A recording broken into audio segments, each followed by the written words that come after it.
So here we go, and welcome to today's webinar. This is a webinar on the nuances and details of buyer rebates, and it is important for me to get started before I do the screen share to give you an overview of what I'll be covering today, because I'm going to run through, I think it's like 110 or 12 slides in about 38 minutes. I mean, this is like the most content-rich webinar I have ever done in the history of Hague, and which is about the history of real estate. Shows you how long I've been doing this. And so I want you to see, before I start zipping through these slides, what this is all about.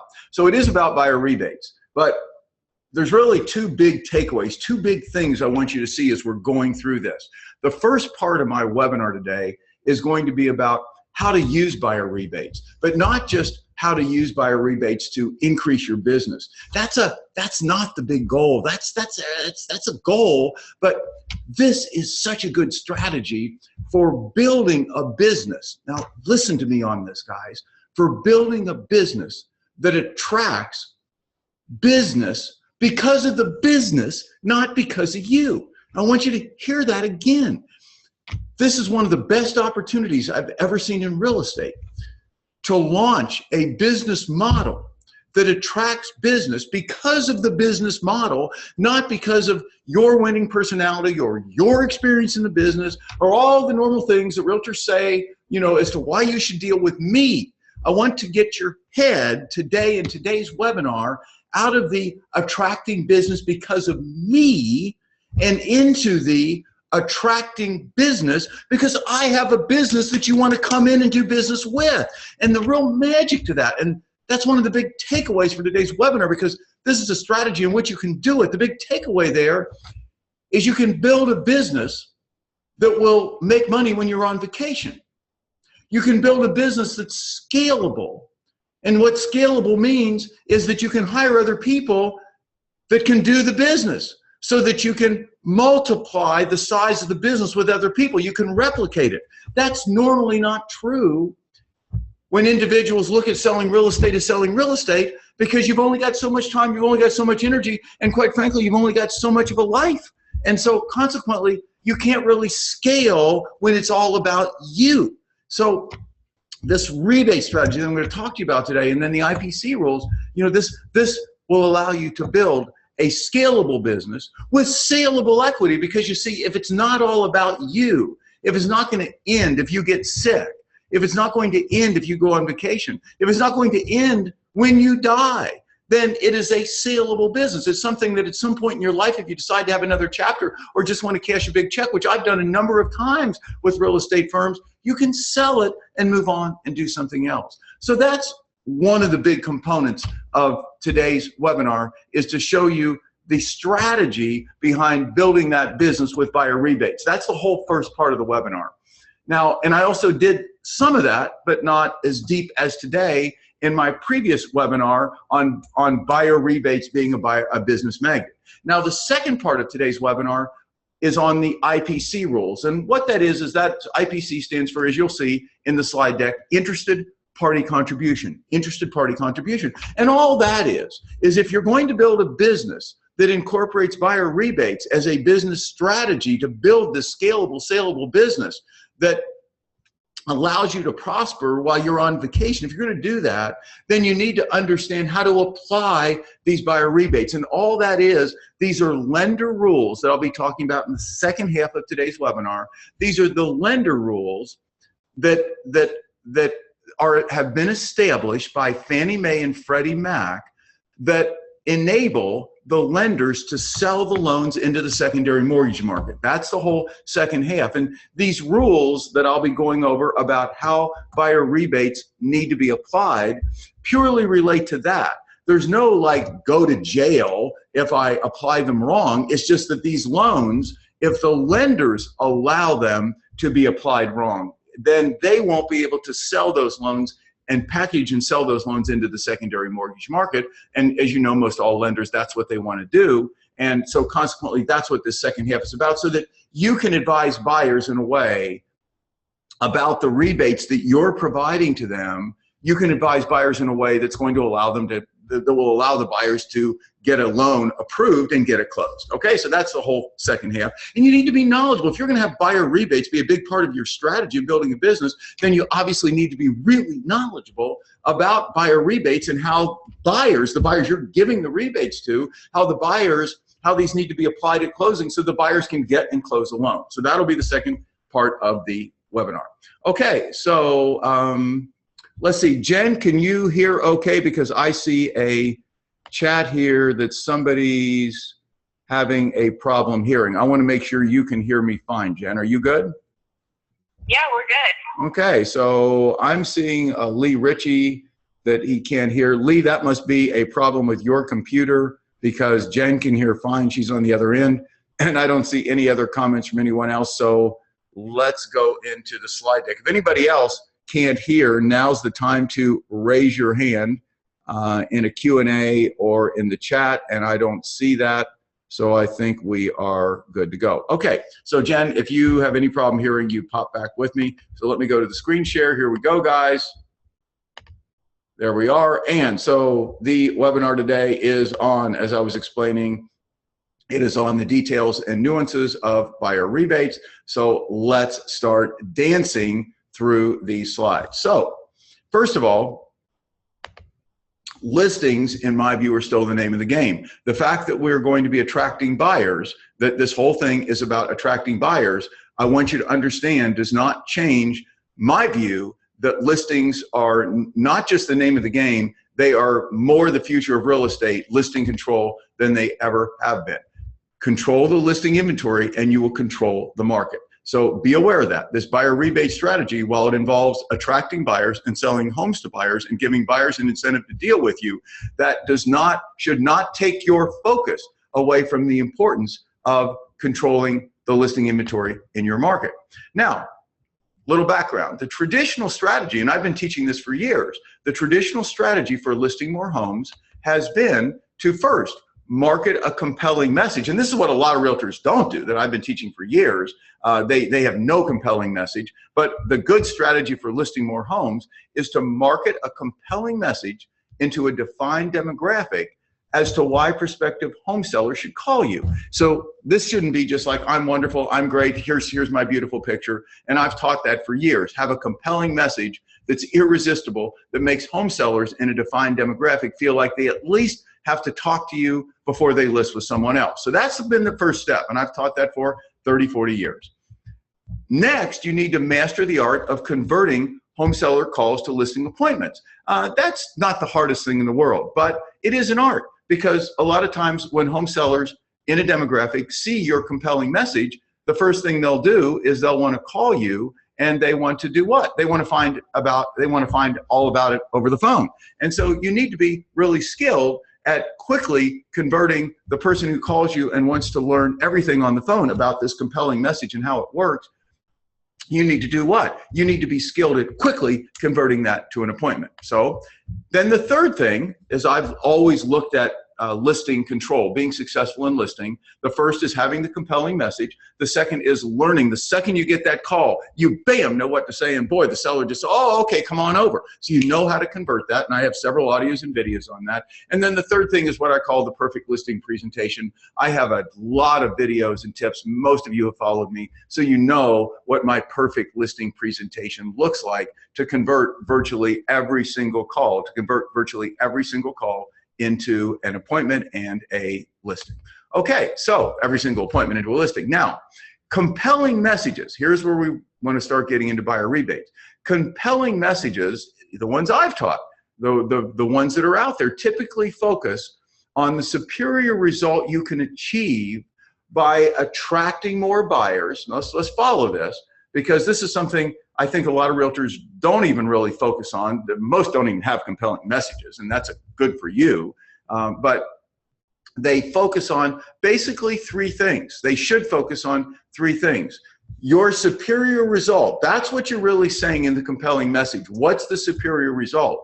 You want to be aware of this. In a compelling message, you're not talking about your strategy. You're talking about the result. You're dangling the carrot of the result. I want to say that again. You are dangling the carrot of the result in front of the homeowners in a particular community so that they are naturally curious about how you produce this result and call you to find out how. And of course, the superior result then is usually about attracting more buyers, attracting them faster, and putting them in a higher price frame of mind. And I want you to see this slide. This is really important because whatever this result is that you're saying you can achieve, what could a typical result be? I'll sell your home in 12 days. I'll sell your home for 5% over market. I'll sell your home in X number of days at for $7,300 more than any other realtor. Some result. You're saying some result, and then you got to back it up. And usually that backup is about how you're going to attract more buyers, you're going to do it faster, and you're going to put them in a higher price frame of mind so they'll pay more money. Okay, so that would be kind of a typical compelling message scenario.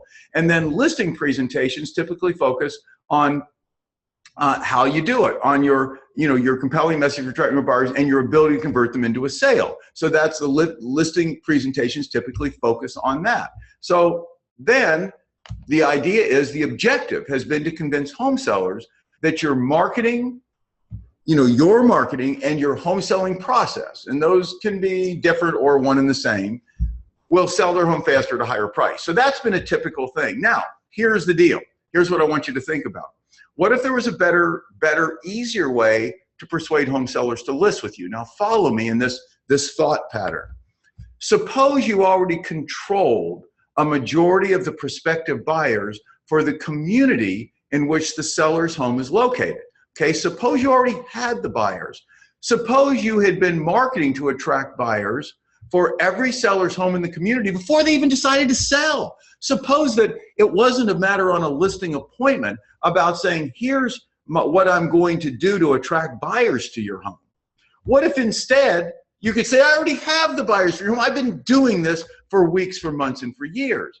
So on a listing appointment, wouldn't it be easier to persuade the sellers to list with you if you already had the buyers rather than going through your process for attracting the buyers? That makes sense? So focusing, in my view, focusing on buyer control will be the future of listing control. If you want to control the listings in a demographic, in your demographic, then you will control the buyers in advance, in advance, in advance. I want you to hear that, in advance, as opposed to, here's my superior process for attracting more buyers.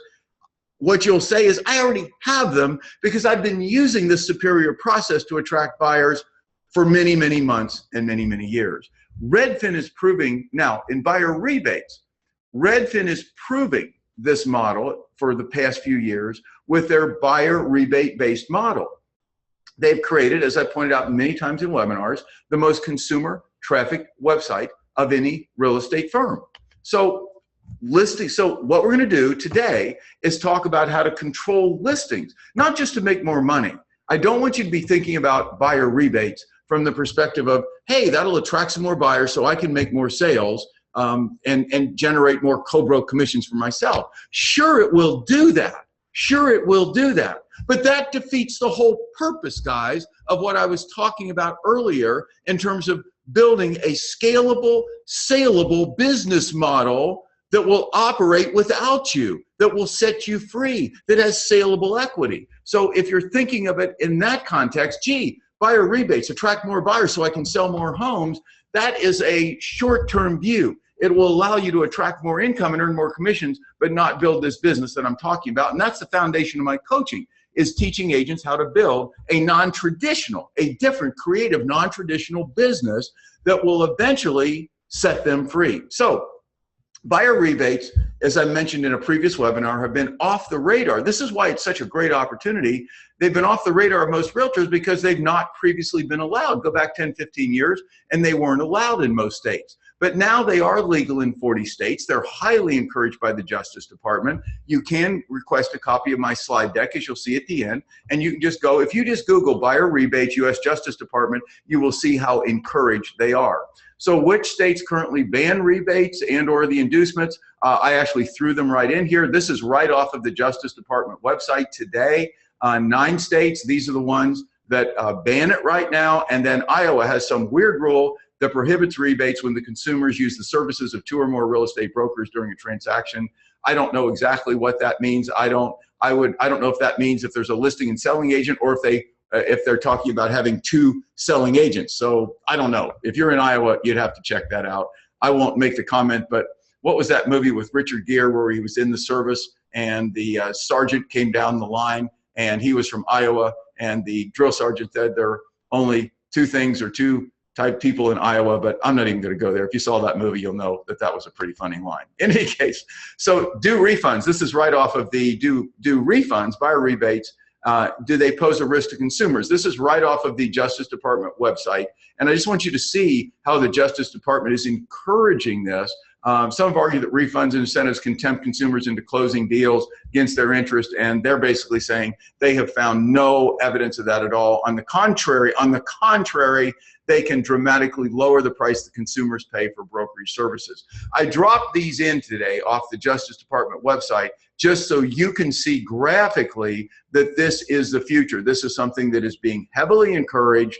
The reason so many states have made it legal is because of that, and consequently, you want to take first mover advantage. So let's actually now talk about strategy. That was a little background. Let's talk about actual strategy. Then we're going to talk about the IPC rules. First, you want to define a demographic where you want to establish listing control.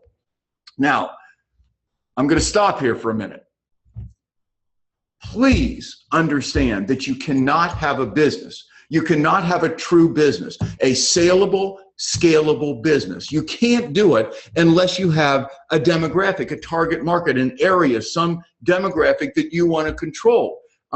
What's that line that if you speak to everyone, no one hears? If you speak to everyone, no one hears. You can't speak to everyone. You have got to pick a demographic. I don't care what that demographic is or what size it is. What I care about is that you wake up every morning, as I did, for example, when I was building my brokerage, let's say in Paradise Valley, Arizona, my luxury home brokerage.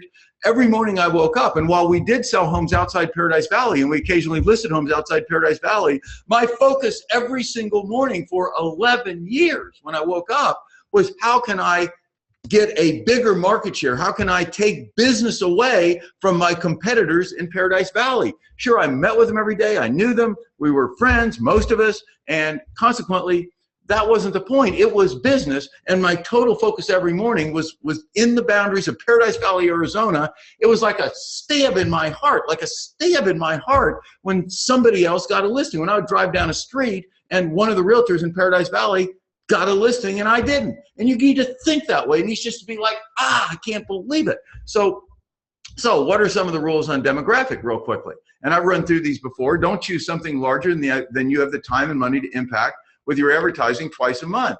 The 3 types of demographics are the typical farm, and a typical farm is what? The contiguous homes, or a type of home, like homes of character, homes between 100 and 200,000. You could do it 2-story homes or 1-level homes. You can do a type of home. We have several agents in our coaching that focus on a type of home or a type of person, like attorneys. Maybe you're an attorney. If you're an attorney, you focus on attorneys. You are the realtor for attorneys. You could do a type of person. And I know we have a new person in our coaching who just joined us and in Florida in the Boca Raton area. And he is focusing on military veterans and first responders.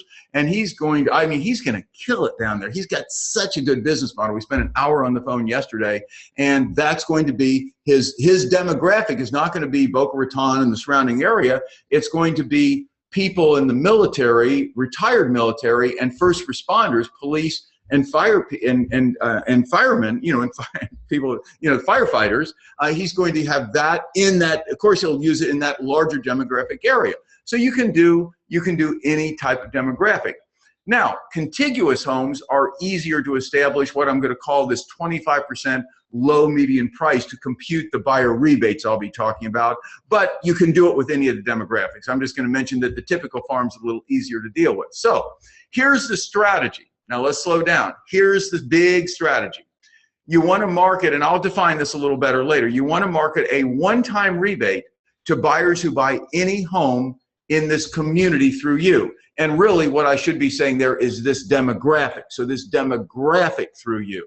So you want to market a 1x rebate to buyers who buy any home in this demographic through you. So for example, let's take an area that we might call Paradise Valley. So I would offer a certain rebate, a buyer rebate, to anyone, any buyer from anywhere who buys a home through me as the buyer agent. Now, I'm obviously going to delegate these to buyer agents, the buyer partners who work with me, but basically through my company as a buyer agent, anyone who buys any Paradise Valley home, whether I have it listed or not, this is the amount of rebate. So it'll be a 1x rebate. Okay, we're calling it 1x because the next rebate is going to be twice that, going to be 2x. So that's going to be a 1x rebate. So that's where you start with the strategy here. So you start there, then you'll market a 2 times rebate, double that amount, to buyers who buy your own listings through you. And you can afford this because you're not paying a buyer agent commission, which typically runs 2.5% to 3%. So remember, you know, in this, and you'll see how this works, you're eliminating a buyer agent commission because these are buyers who buy direct through you. These are not co-brokes. So that's the, as you can see, I'm going to go back. That's the 1x rebate, 2x rebate strategy. I want you to get your arms around that. So let's take our agent in, let's take Paul, our agent in Boca Raton, who's doing the military. So let's just take the military component. So what I explained to him yesterday that he'd want to do is he'd want to first do what? He'd want to promote out there to anyone who is a service person, okay, this will be the demographic, that if you're in the military, you're a firefighter, or you're a policeman, if you choose me to buy a home, I'll give you this a certain amount rebate. And that's any home, anywhere. That's my service to you, okay? But then what he'll do is say, if you list with me, then I'm going to offer double that rebate to any buyer. They don't have to be military, police, or firefighter, to any buyer who buys your home. So what he's doing is he's basically offering a 1x rebate to attract all these people to do what? To buy through him, to create a huge pool of buyers, okay? And then he's offering a 2x rebate to people who buy these people's homes. Now look at the power of this with that kind of a demographic. Essentially, his marketing to the general public in Boca Raton and surrounding areas will be, I sell homes. This is on the sales side. I sell homes for people who have served the country, policemen, police officers, firefighters, military, active military, retired military. And then he'll have a website with these homes, and he'll say on that, come and look at their homes first. These are people who've served the country. Check it out and see if one of their homes that I have listed might appeal for you. And if you do, because I'm helping, you're going to get this big rebate. I'm going to give you this. If you buy their home direct through me without a buyer agent, I'm going to put thousands of dollars in your hand to cover your closing costs. So the idea is that he's going to attract lots of buyers, accumulate buyers, be marketing for buyers who would be interested in buying these homes, but at the same time offer a 1x rebate so that he's also helping these people, the firefighters, the police officers, and the military also get a benefit if they buy homes through him. Does that make sense? And as you can see, and I'll go through it, it's a very easy strategy, though, also to just use a typical contiguous area of homes. Okay, so the 1x rebate is to dominate the buyer pool, and again, we'll say for a demographic, but let's think community here, because most of you will probably pick a typical community of contiguous homes, 500 homes, 1,000 homes, like I did with Paradise Valley. Okay, so think about it in that context. It's easier to get your arms around. So in that case, and the 1x rebate is to dominate the buyer pool for a community to help you make more co-broke sales to buyers. That's true, but that's not the main goal. The main goal is to list more sellers because you have more buyers. Remember I talked about that? And I'm going to pop in question here. Melissa. Okay, so Melissa, I will get back to your question here once we get to the end of the thing. I see Melissa, one of our coaching students, has a question. So the 1x rebate is to dominate the buyer pool for community to help you make more sales. You'll attract buyers and you'll make more sales because remember, the 1x applies to any listing. You're going to take part of the co-broke commission you'll earn, and you're going to give that to buyers who buy any home in your specific demographic, your specific community. Why?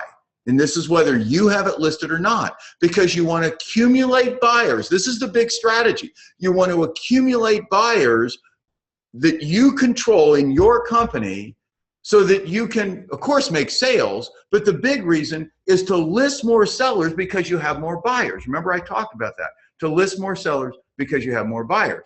Now, the 2X strategy is to go in on listing appointments, and not only to win, because look at number one, you create more demand. Well, you've got more demand. You've got the buyers. So do you see that strategy? The 2X strategy is really, number one here is about the 1X strategy. You have more demand because you've been marketing for buyers in this community. And then also the 2X applies there because you create more demand by offering this gigantic buyer rebate on their particular home.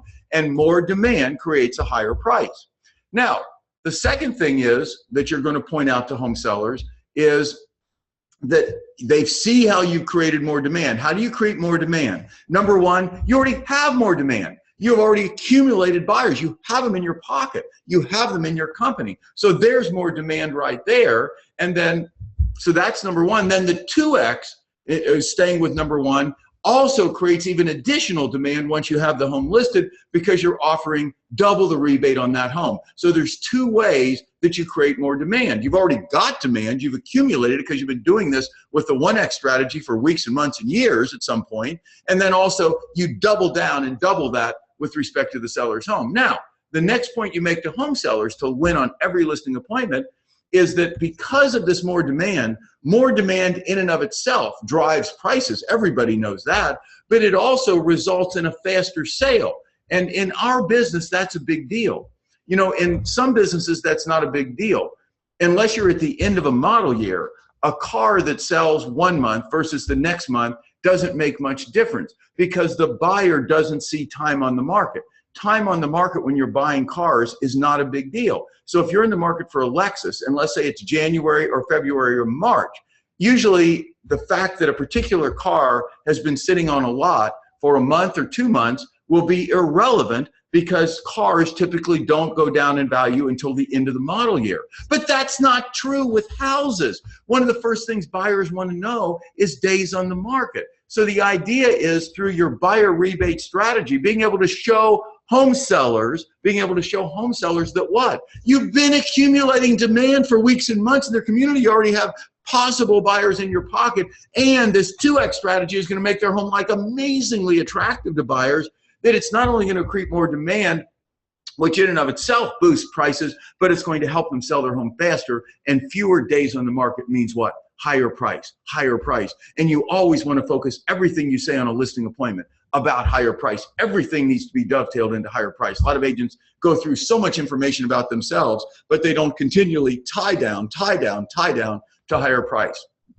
And then the third thing, this is a biggie with the 2X buyer rebate.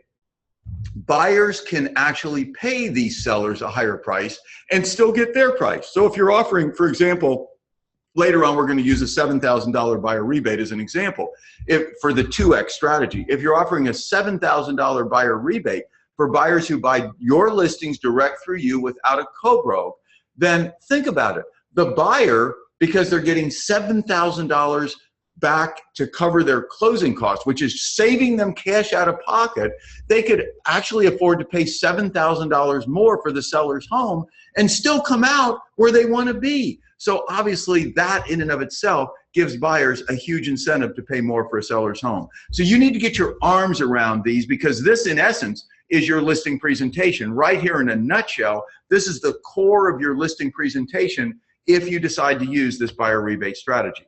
So a quick note when you're marketing the rebates. Now, percentages work. Marketing a 1% and 2% or 1.2% and 1.9% or whatever you do, the 1X, 2X, if you do maybe 1.1, you might want to do 2.2. And it doesn't have to be exactly 2X. I just think that makes a lot of sense. It's more powerful, a little more powerful to market dollars as opposed to percentages. So how would you come up with a dollar amount to market for a community? I've talked about this before in a previous webinar. And what you do is you take On the 1%, take 1% of the 25% of the 25th percentile, the 25th low percentile. So for example, the price range in a community is like 3 to 500,000. Maybe while some of the lowest price homes will sell around 300, 310, 315, though most of the time you're not going to see sales much below 350,000. So you would base your 1X strategy on 350,000, and that would be $3,500. And then the 2%, same thing, that would be $7,000. And so there's the example of low median is 350. And again, that's not the lowest that the homes ever sell for. That's just kind of close to the low, in the 25th percentile. Your rebates would be 3,500 and 7,000. Now, here's the deal. For homes that sell below 350, don't stress giving up a tad more. You say, but Greg, if I sell a home at 310,000, I'll be giving up more than 1%. Yeah, so what? This is a long-term strategy. Don't worry about that. You'll also be selling a lot of homes over 350, and that'll make up for it. So again, your $3,500 rebate would apply to all listed homes in your demographic except your listings, and your $7,000 rebate will apply to your listed homes. So there's your strategy for a demographic, and you can see how you present it to sellers, and naturally you can see how it will also attract buyers who will end up buying homes in the demographic from you, so you'll make more commissions there. Now, just as an example, the $3,500 will leave you $7,000 commission on if the typical co-broke is 3%. And what I'm recommending, and you can have this slide deck, is that you insert minimum commission language in when I say the fine print, so it's perfectly visible. It's just not the top. It's not in top line of your advertising, and that the buyer rebates based on $350,000 sale price and receipt of a typical 3% buyer agent commission. So that's when you're marketing to the buyers. And the seller value add, when you're marketing, I can get you $7,000 more for your home, is based on a $350,000 sale price and receipt of a typical list side commission. Now, follow me here. If you are not going to have a sliding scale and not going to be basing it on a percentage, if you're truly just giving $3,500 and $7,000, regardless of price range in your demographic, then you can eliminate the 350 out of here and simply say that the buyer rebate, let's say $3,500, is based on your receipt of a typical 3% buyer agent commission. And you could even say, if you receive less, that everything's prorated down accordingly. So if everything's prorated down accordingly. On the seller side, again, you could eliminate if you're not doing a percentage, like this is just a number you're using, and it's the low end. This is the minimum commission. You could do this as a minimum. If you're not doing it as a minimum, then you could get rid of the 350 here, and you simply say the seller value add is based on you receiving a typical list side commission, your typical list side commission. Because obviously for you to offer a rebate, you have to get a commission. So that doesn't even really have to be in your advertising. That just has to be in the information, a brochure, or your website, or whatever you put out there that has more detailed information. Okay, so the $7,000 rebate will leave you generally in a 3% co-broke area. Remember, you're not going to have to pay a 3% co-broke, so the $7,000 rebate is going to leave you generally 1% more than you'd earn if you paid out 3%, because you're really paying out 2%. So but here's the deal, in my view. Everybody has their own opinion on this. Even if you earn nothing more, even if you gave buyers the whole 3%, or in Denver 2.8%, or 2.5%, or whatever it is that's just typical in your area for a co-broke, even if you gave them nothing. And there are people who disagree with me on this. They think, oh, I don't want to do that extra work. I don't want to mess with the buyer. I would rather have the buyer always be represented by somebody else. Well, I don't agree. I don't agree at all. I would always, right here, I'm sorry, I would always rather control the buyer. I would always rather have direct access to the buyer. I believe it dramatically, for me to have direct access to the buyer, dramatically increases the possibility, the probability that I'll make a sale if I don't have to go through a co-broke, and everything I say doesn't have to be filtered through a buyer agent. If I can have direct access to the buyer, I believe I can do a better job for my seller, increase the probability of making a sale, and quite frankly, do a better job for the buyer. You know, people would say to me, but Greg, you really represent the seller. You can't do a good job for the buyer. Oh, the heck I can. I can do a good job for a buyer. The bottom line is the buyer wants to buy, the seller wants to sell. I'm a darn smart realtor. I can do a great job for the buyer, great job for the seller, protect everybody's interest, be totally transparent to both parties, and trust me, I would rather do that all day long than have to mess around with a co-broke. Nothing wrong with other agents, but when it comes to controlling the deal, I'm all about controlling the deal. I will take the buyer in front of me every day of the week, even if I earn nothing more. Agency relationship, no different in this kind of a thing. When the buyer's coming to you, buying direct, you're giving them a rebate back, say 2%. If you sold your own listing to an underrepresented buyer, call on your sign. Whatever you do in your state for agency, whether it's single side, whether you say to the buyer, I represent the seller, or you have some kind of dual agency situation or transactional situation, just whatever your scenario is, when a buyer calls you on your sign and says, hey, I want to come over and buy your house, whatever you do there in agency, that's what you do in this circumstance. So now the next step, so how do you do this? So you defined your demographic, okay? So you understand what we're doing. You've defined your demographic. You develop a compelling message. And here I've given you a couple of examples. So I've given you right in the slide deck the compelling message. Now this is the 1X message. This is the 1X message. This is the 1X message. Do you follow me? Buy with me, get $3,500 free. So that you're going to push out to every buyer who would be interested, might be an interested buyer, through Facebook targeted marketing, whatever you do for normal advertising for buyers who might be interested in your listings. Those are the same medium that you can use. So you would buy any, and like Paradise Valley, buy any Paradise Valley home through me. And of course, in Paradise Valley, the average price range is over $1 million. So obviously the rebate would be higher, but we'll still use that for fun. Buy any Paradise Valley home through me, get $3,500 of my commission at closing, no strings, no obligation.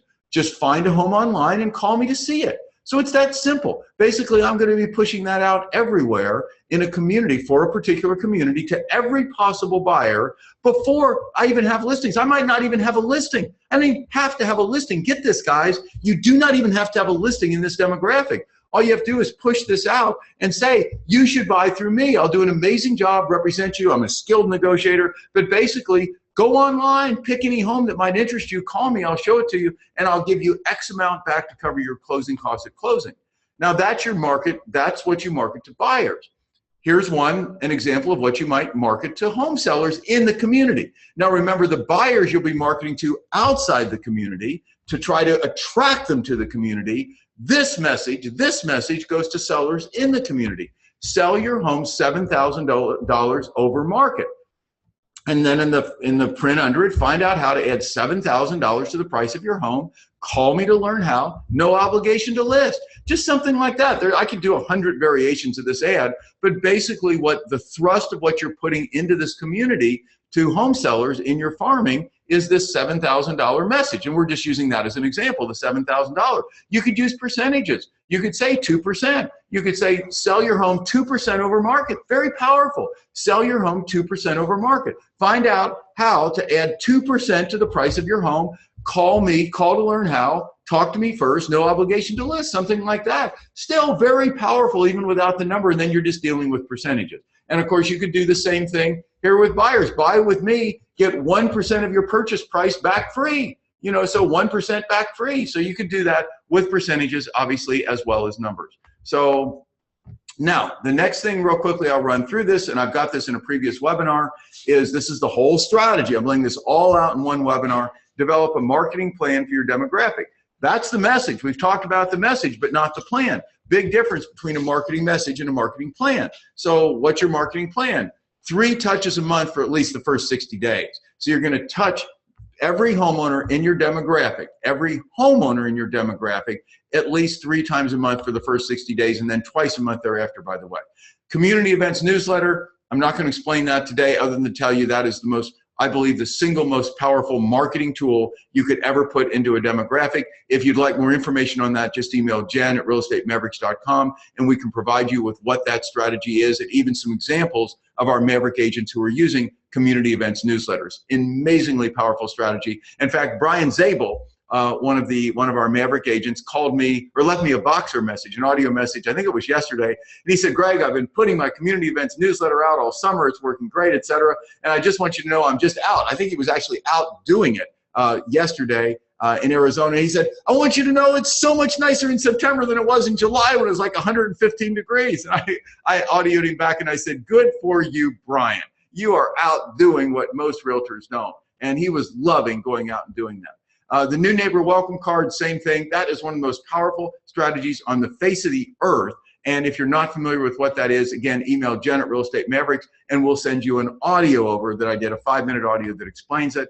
Obviously, you know what EDDM postcard mailers are. Promo cards, again, if you're not familiar with what a promo card is, that is the back of your business card, by the way, which most realtors have nothing, no compelling message, nothing. Obviously, you want to have a compelling message, this compelling message on your business cards. Bet you $1 card. It is the single best buy owner. For buy owners that come up in your demographic, there is no stronger message to leave under their mat than the bet you $1 card. And again, we can send you an audio that explains that. So now let's get into the last part of this webinar. Let's see how we're doing time-wise here. How are we doing time-wise here? Not too bad. So I'll be another 6 or 7 minutes, but this is the stuff that nobody knows. So what I just went through was the whole strategy piece, the strategy piece. Now these are the rules with respect to interested party rebate. Actually, it's interested party contributions. Understand lender rules regarding interested party contributions. We've got rebates in there, but IPC is for interested party contributions. So IPC rules. These are how buyer rebates must be applied at closing. So are you with me? It's how buyer rebates have to be applied at closing. Again, you can have this slide deck. A lot of information going to come to you here in the next 5 minutes. So just sit back and watch it go by, and then we'll send you this over. IPC stands for interested party contributions, and that is to help a buyer fund the purchase of a home. That's what IPCs stand for, and that's what they're called. IPCs are costs normally that are the responsibility of the property purchaser that are paid by someone else who has a financial interest in the sale. So someone else who has a financial interest in the sale. They relate to 2 areas. One is the maximum contribution limits, and they're based on the buyer's down payment. And I'm going to run through those. So there are maximums. So there's 2 main things you need to know. One is that there are certain maximums. You can't, all interested parties combined cannot contribute more than a certain amount. So that's the first thing. The second thing is that the particular closing costs and prepaid expenses that are permitted to be paid. So I want you to understand there's 2 main things going on here. One is a maximum amount, and that varies based on down payment. You're going to see that in a minute. And the next is the types of buyer expenses and prepaids that can be covered, okay? So you know, both the home seller and the realtor are considered interested parties. So these are parties that these rules apply to. Interestingly enough, the lender is not considered an interested party, even though the lender has a financial interest in the deal. The lender itself is not considered to be an interested party. Title companies are not considered to be interested parties because they're not actually involved in the transaction. So the 2 primary types of parties that these rules apply to are the sellers and the realtors.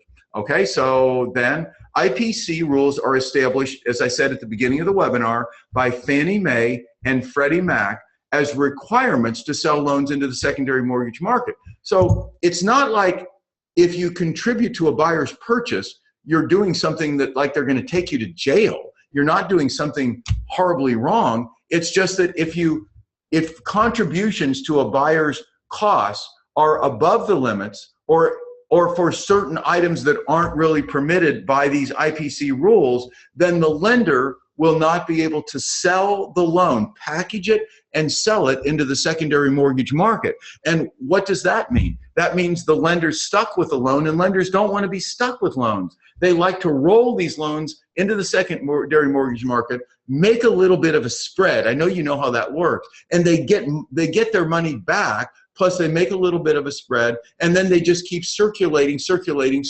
That's how they make money. So that's what these rules are about, and it's why they're so important, because lenders are generally not going to make loans that don't meet the IPC rules because they can't sell those loans off into the secondary mortgage market. Now, as you might guess, if you think about it, IPC rules, these rules I'm going to go over with you, are not relevant when there's no financing involved. When seller financing is the financing, or when the lender funds the loan out of their own money and they have no intent to sell it into the secondary mortgage market. So I just want to make you aware of that. You know, you'll have listings that'll sell for cash. You'll have listings where the seller provides financing and you can do rebates. And you'll have listings once in a while, a rare situation, where the lender might just be what's known as portfolioing the loan, which means they're going to just keep it on their books and not sell it.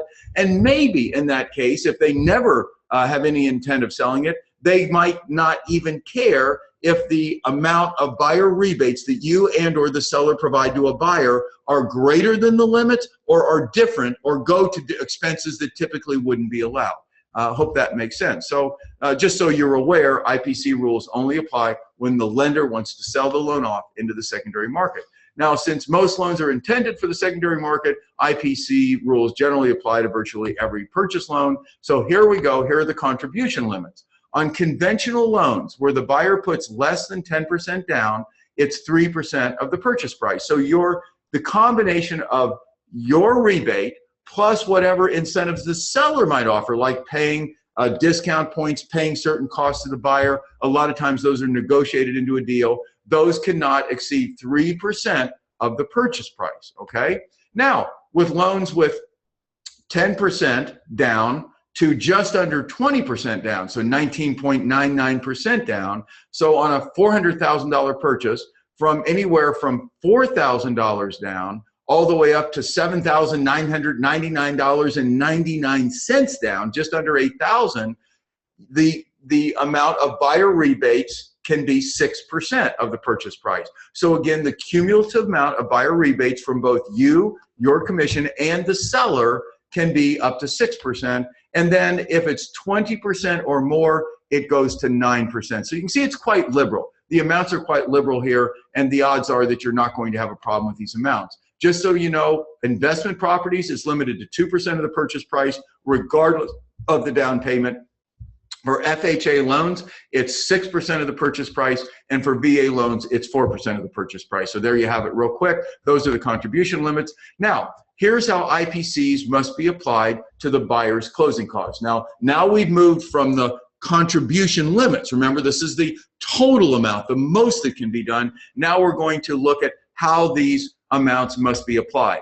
So first, IPCs, that is interested party contributions. Your rebate or rebates, any type of concessions from the seller, cannot be used to make a borrower's down payment. That's number one. Buyer has to have whatever the down payment is out of their money. Your rebates can have no part in that. They cannot be used to meet the borrower's financial reserve requirements or minimum contribution limits. I'm sure you know what those are. Lenders generally require that buyers contribute a certain amount to the transaction and that they have a certain amount of money in reserve. They have a certain amount of money in reserve. That is after they put up their down payment. So the buyer rebates that you provide or the seller provides, any cash incentives, cannot be used to either make the buyer's down payment. They have to have that money, or the extra money they have to have for their minimum contribution, or mainly the financial reserve requirements. It can't apply to that, okay? So next, IPCs must be disclosed on the HUD-1 closing statement. So this is not something you do, off the books, off the disclosure. And this is a weird thing before I get into the pretty straightforward stuff. A silent second mortgage held by the home seller is considered an IPC. Now, what I mean by that is that silent means that a home seller off of the HUD-1 might simply say to the home buyer as part of the transaction that you're a little short, I'll carry back a second mortgage. I'll carry back some part of the amount you need for a down payment. And if that is considered an IPC, so that's considered an interested party contribution, which means the rules would apply. So that's not something that's going to come up often. Now, payment to the buyer of part of your real estate commission is considered an interested party contribution. Payments by the home seller, as I said, are considered an interested party contribution. Now, while not addressed in the rules, most lenders consider repair credits from the seller to the buyer, and I'm going to talk about this, as an interested party contribution. So what I mean by that is when the buyer does the in-home inspection, there will typically be areas that require repair. Typically, there'll be areas that require repair. You with me on that? So those typical areas that require repair, if the home seller doesn't want to do the repairs, but rather wants to give the home buyer a credit for those repairs, that is considered an interested party contribution. So you can see if you're going to be tight on the limits, that you want to make sure that you don't have the buyer's repairs handled in the form of seller credit. You want to have the buyer's repairs just performed by the seller. If they're performed by the seller, no issue. But if the seller gives the buyer a credit so that the buyer can perform those repairs, that's generally considered an interested party contribution. Now, my second sentence here, I want to caution you. Spoke with a few lenders on this, and even though there's nothing wrong with giving the buyer a repair credit, lenders often don't want to see the word repair. This is just a practical tip associated with credits from the seller to the buyer for fear that the home may have something wrong and will remain unrepaired, So typically, probably best practices is to simply have the seller do the repairs. If there is going to be a credit from the seller to the buyer that is perhaps all or in part for repairs, you won't want to say the purpose in the contract. That's okay. You'll just say that the seller is going to credit to the buyer $1,500 at closing, and you'll put no purpose. That will be considered an interested party contribution, but it won't have the word repair in it, so the lenders aren't going to get heartburn that something's going to go unrepaired. And that's just really a practical tip for you. Next, allowable IPCs include all typical closing costs and certain prepaid expenses that buyers incur at closing. So let me give you some examples. The following slides are some examples of the more common costs in prepaids. They're not the only ones. There could be some different ones in different states, but this is basically what you're going to see. Loan points, including points used to buy down an interest rate. So you can see that if your buyer rebate is such, if the combination of your rebate, let's say 2%, if that covers all of a buyer's closing costs, that you'll see what all those will amount to, and there's still money left, the buyer can't walk away with a check at closing. They can't walk away and put part of your rebate in their pocket. So you just would then have the buyer, and you want to do this in advance. You want to know this all well in advance. You want to have the buyer work with the lender before the loan's approved to actually work in a half a point or a point or something to buy down their interest rate. So they get the benefit of the rebate you're giving them. They don't lose it, so they get it in the form of a lower interest rate. So loan points are included, including points to buy down an interest rate.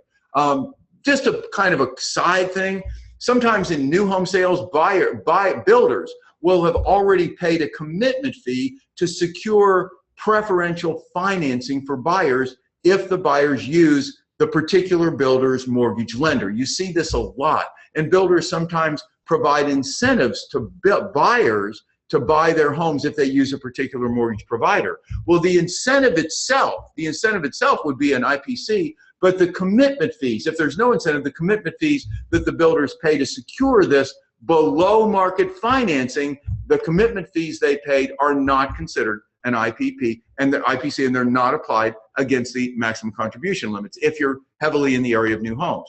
Now, borrowers, here's the one that you'll commonly deal with. Borrowers' interest proration from closing date to the end of the closing month is considered an IPC, and that can't exceed 30 days according to the Fannie Mae Freddie Mac rules.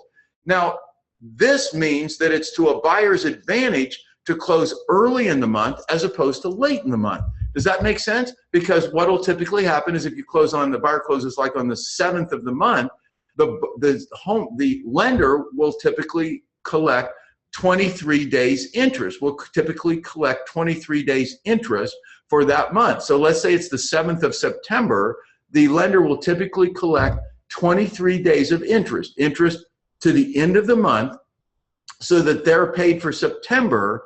And then when is the buyer's first mortgage payment? You might, all of you who sell real estate every day know, it's not October 1st, it's November 1st. So that's why the lender is collecting that 23 days of interest, because interest is typically paid in arrears, but they want to get the interest for the month that they're closing in, because the buyer's first payment won't be due until the end of the next month. So it'll be the November 1 payment will include interest for October as well as any principal reduction in October. So I know you guys all know that. So my point is that if the buyer wants to minimize the out-of-pocket cash that they'll need at closing, maximize the use of their rebate, they might want to close earlier in a month as opposed to later in a month. Now, it won't matter if they're fully able to use their rebate amount. If they're fully able to use it through the other expenses, then there's no need to maximize this. It won't make any difference. I'm simply suggesting that if you need to maximize it, if you've got buyer rebate money, extra cash, and you need to figure out how to apply it, then have the buyer close earlier in the month. First year's homeowner insurance, which is typically a first-year homeowner insurance, is typically due in advance at closing. Lenders require that. That is an allowable IPC, so your rebate money, your commission money can be used to pay that. That'll save the buyer out-of-pocket cash, plus up to 2 months up to 2 additional months if the lender requires this for an impound account. If the lender doesn't require it for an impound account, then the only allowable expense is the first year's homeowner insurance premium. You want to make sure that's paid, it's shown on the HUD-1, and paid out of the closing, okay? So you don't want the buyer to pay that off on the side, and generally the lenders want that anyway. So it's on the HUD-1, it's paid right at the closing. So, and then up to 2 months if the lender requires an impound. That's allowable. HOA transfer fees and monthly dues up to 12 months. So again, in an HOA, you can pack in 12 months worth of HOA dues and any transfer fees. That's not allowed in FHA and VA loans, but it is allowed in conventional loans. So that could save the buyer considerably there with HOA fees. If you need to increase the buyer's closing costs to use up a buyer rebate, there's a great way to do it. Monthly mortgage insurance payments required to be paid. So there's oftentimes a monthly mortgage insurance premium, anything that's required to be paid at closing and impounded. So sometimes a little bit of if this is we'll call it a 90% loan or more, or FHA or VA, there's an impound amount for mortgage insurance, any amount that would be required that the buyer would typically have to bring cash to the table at closing, that can be covered by your rebate, by your commission rebate, and also, of course, by the seller. And also, I don't know if you know, you probably do, that borrowers have an option to prepay all of their mortgage insurance. Most all mortgage insurance providers on 90–95% loans, on less than 20% down loans, we'll say that, where there's mortgage insurance required, oftentimes the lenders the mortgage insurance companies have a one-time prepay amount that you don't have monthly payments in. You can just pay it all in advance. Now, this is rarely done because it's a fair amount of money and it's out of pocket. But if you need to increase the amount of buyer's closing costs to save the money down the line to cover, because you're giving them this big rebate combined with some rebate the seller's giving them, I want you to think about the creative aspects of this. You can arrange to have the entire mortgage insurance prepaid if it's a less than 20% loan. That's typically 20% down loan. That's typically when mortgage insurance applies. You can have that all prepaid up front, so the buyer's monthly payments will be lower because it won't have the mortgage insurance in it. Real estate taxes impounded by the lender. So whatever amount of real estate taxes the lender might want to impound, no matter how long that is, there's no limit on the time frame. So if the lender would require like a year's worth of property taxes be impounded, your rebate money can all be used to cover that. Loan origination, loan processing, title search, escrow, attorney fees, flood certification fees, these are all allowable IPCs. So you can see most all typical closing costs are allowable IPCs. So these are all allowable. Home inspection, get this now.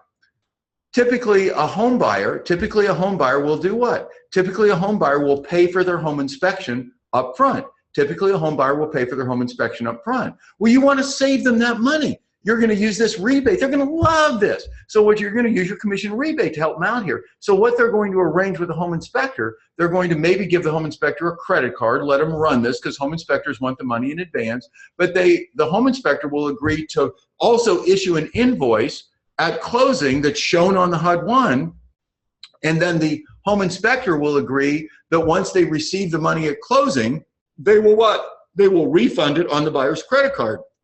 Or if the buyer gave them a check, they'll just give the money back to the buyer. So that would be easy to arrange with home inspectors, and it's a way for a buyer to get their home inspection covered by your rebate, The same with the appraisal. Typically the appraisal fee is paid through the lender. The buyers have to pay that in advance, but you just want to have that reimbursed to them. You want to have it as shown as a line item on the closing statement, and then most every lender will allow that to be the buyer to obtain a refund at closing of that amount, which means they can walk away with cash at closing.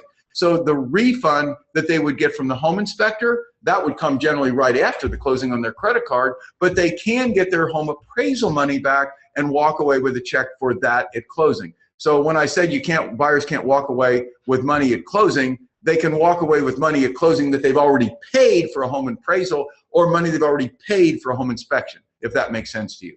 Now, for those of you that deal in FHA, I've never done a lot of FHA. The 1.75%, I understand that's what it is, FHA mortgage insurance premium, if that's what it is, if it's fully paid by the real estate agent or a seller contribution, not partially, that's just a nuance in the rule, that can be included in your buyer rebate. So you're giving 2% back to a buyer who buys your listing, and there's 1.75% FHA mortgage insurance premium. If you pay that fully, then it can be covered. And VA, same thing if it's fully covered. And remember, the VA limit's 4%. For those of you that deal in FHA and VA, I've never done a lot of FHA and VA. I don't think I done one for 20 or 25 years. That's just not the price range of the market I deal in. Payment abatements. So you know what this is, just to work in, and we're almost at the end, guys. Payment abatements are when a third party, whether they're an interested party or not under these rules, agree to pay a borrower's future mortgage payments, future property taxes, future property insurance. These are not allowed whether or not they're disclosed. So these are not allowed. These would, if it's found out that this is done, which means don't do it, then this would make these loans ineligible. If there's something behind the scenes where somebody's agreeing to make, whether they're an interested party, that interested party would be you or the seller or anyone else who's not even considered an interested party, if there is an arrangement where they're going to pay the borrower's mortgage payments, property taxes, or property insurance, then if that would be found out after the fact, that would make the loan ineligible to be delivered and sold into the secondary mortgage market. That's just a little fine rule that I found I thought I'd throw out to you if you run into a transaction where somebody's going to cover the buyer's payments for a while. Again, borrowers cannot walk away with cash in pocket as a result of IPCs other than get a refund of their appraisal or a refund of their home inspection, or actually a refund of anything they would prepay that would then be an allowable closing cost. I can't think of anything else offhand, but there might be. And if it falls within the parameters of a closing cost and they end up prepaying, they can get that money back if it's shown on the HUD-1, et cetera. The objective should be, of course, to reduce or eliminate the cash a buyer would have to bring to closing other than the actual down payment. So some people at first blush might say, well, you know, Greg, given that the buyer still has to come up with a down payment and still has to have the normal financial reserve requirements, how does the buyer rebate really help them? Well, I mean, you know, I don't think any of you are asking that question, because also buyers without the rebate have to come to closing with a lot of other money. You know, there's all these other costs that we just talked about. They have to bring that money to closing as well. It's not just down payment. They have to bring this other money. So your rebate actually saves them the cash. Even though they can't walk away with cash, it saves them the cash because they bring so much less money to closing. Huge incentive for a buyer to deal with you. Now, just for fun, I don't know if you know about this, homesforheroes.com, you might check them out. They represent, this is an interesting company. It's not a charity. This is a company, if you're not aware of it, that Realtors belong to, and it's a referral company. The website generally, the whole purpose of the website is to generate referrals to Realtors, referrals of firefighters, first responders, military, et cetera. You'll see on their website people who have served our country. And basically what they're saying, it's just a company that generates referrals, that if you're this list of teachers, firefighters, policemen, et cetera, that you should come to Homes for Heroes and let us refer you to a realtor in your market, and you'll get X amount back at closing. So that's what essentially they're saying. And they have a sliding scale on there. And as I looked at it, I think like on a $500,000 home, it showed $3,500 back. And they actually, the way they position it on the website is this money, you just get this check after closing. So you get this like this $3,500 check after closing. Now I will tell you, based on all the rules that I've seen, and I've not gotten deep into the Homes for Heroes thing. I'm not saying they're doing anything wrong. I've not researched their model. Maybe they found a way to do this that conforms to the rules to actually have the realtors, because then they refer these buyers, let's say, and they have a seller model as well, but let's say they refer a buyer to a Homes for Hero affiliated realtor in their market, and that Homes for Hero realtor shows the buyer homes And if the buyer buys a home through this Homes for Hero Realtor, this Homes for a Realtor, they're not a real estate company, that's just a referral company, then that realtor is pre-agreed to give that buyer this amount back at closing. Now, maybe that runs through Homes for Heroes. Maybe Homes for Heroes is not a licensed entity, and so consequently, maybe they can do it. Maybe they're not considered an interested party. I'm not sure. I'm not saying they're doing anything right or wrong or whatever. I'm just saying you might check that out. I just thought it was interesting that they're doing something that the rules would appear to say you can't do. But I'm quite sure they've been around a long time, that they found a way to do it that is perfectly in conformity with the rules. I just wanted to make you aware of them and their rebate strategy, and that has evidently worked quite well for them. And then IPC rules do not prohibit, and this is going to finish off with this for you today, IPC rules do not prohibit excess IPC contributions. Remember, I went through all those maximums. I went through the maximums for you. They don't prohibit that. They state that the excess IPCs will result in a recalculated purchase price and loan amount that results in the borrower not walking away with cash in pocket, but realizing the benefit in a lower loan balance. So let me explain that.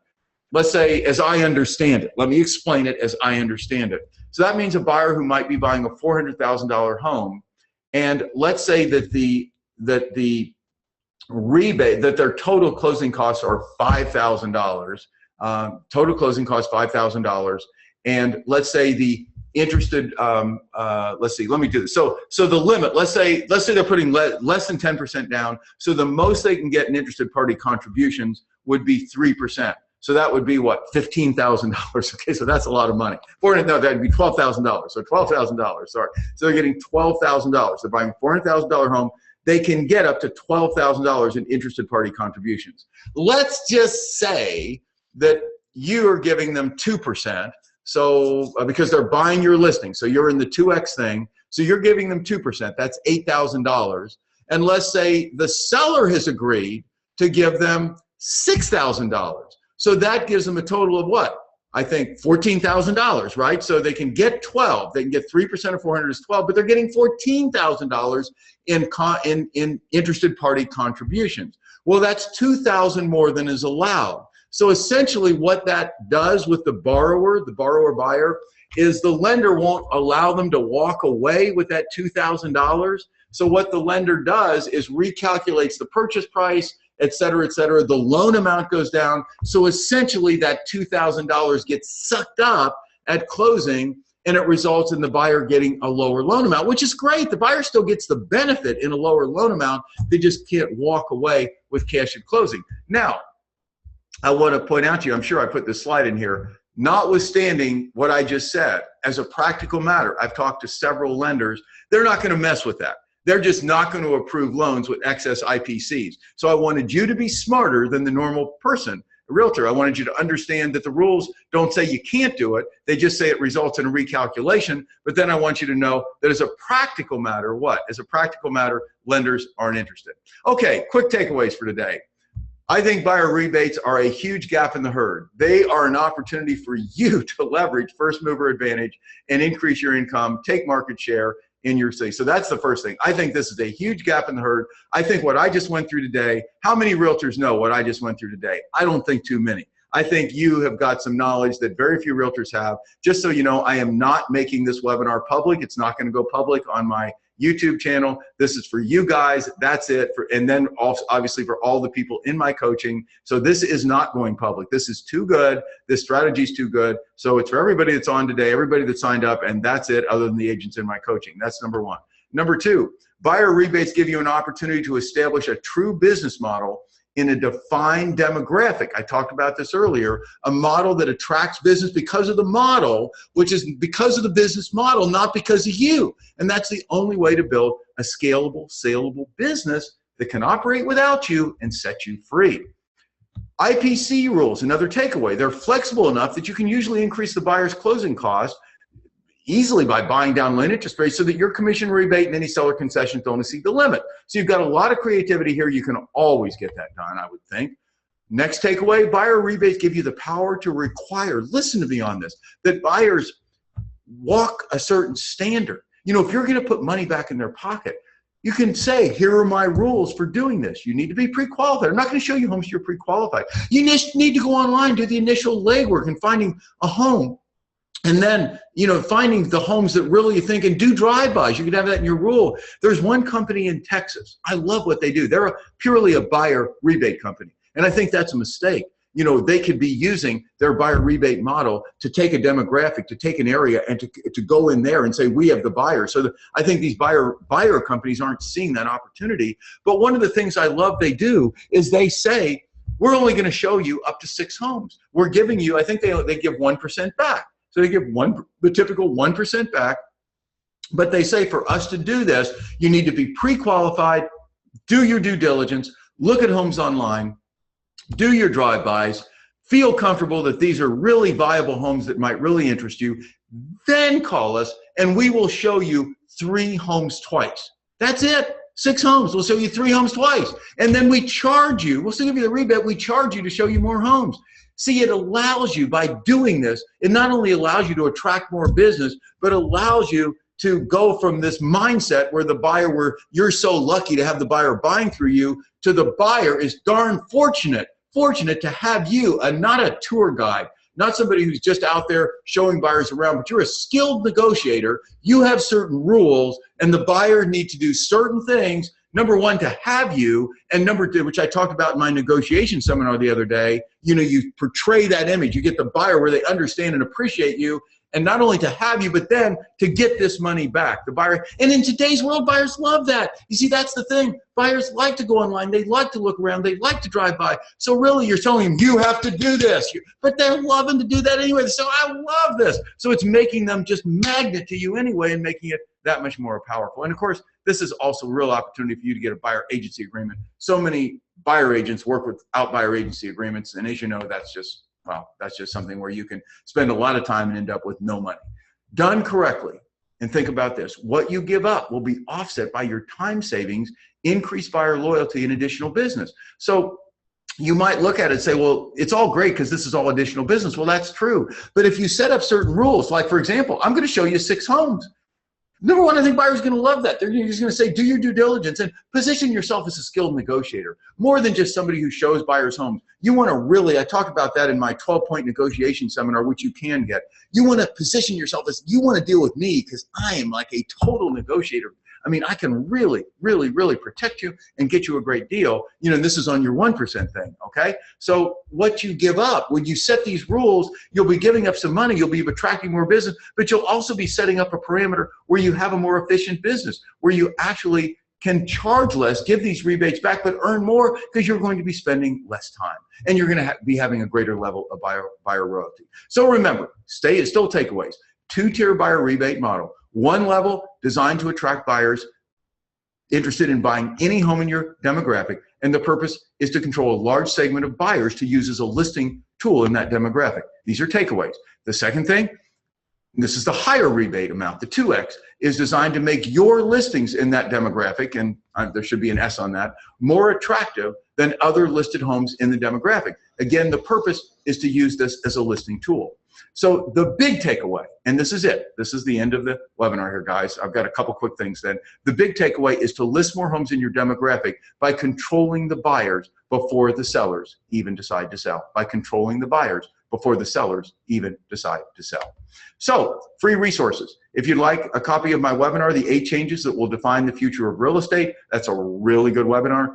Email Jenn at Real Estate Mavericks. If you'd like a link to my Why You Should Never Charge 6%, I promote a 4- and 5-part fee structure. I have a 4- and 5-part fee structure that is fair, that sellers love. I talk about that and why to never charge 6%. Regardless, charge more, charge less, just don't charge that. That just makes you one of the herd. Email Jenn at Real Estate Mavericks. Want to learn how to build a non-traditional real estate? This is my little 30 seconds on, promo. You want to learn how to build a non-traditional real estate business designed for tomorrow that prospers today, where people will be attracted to you because of your business model, not just because of you, but because of a business model that allows it to make money when you're on vacation, where it makes it scalable and makes it saleable. Just go to realestatemaverics.com and download our 17-page coaching brochure. Your life doesn't get better by chance, guys. It gets better by change. And so all you have to ask yourself if you're going to implement these things, you're going to rile up some realtors in your market. You're going to take some business away from these guys. So what you have to ask yourself is there a maverick in you? So I'm going to stop the recording. I see we have a few questions here. Let me stop the recording.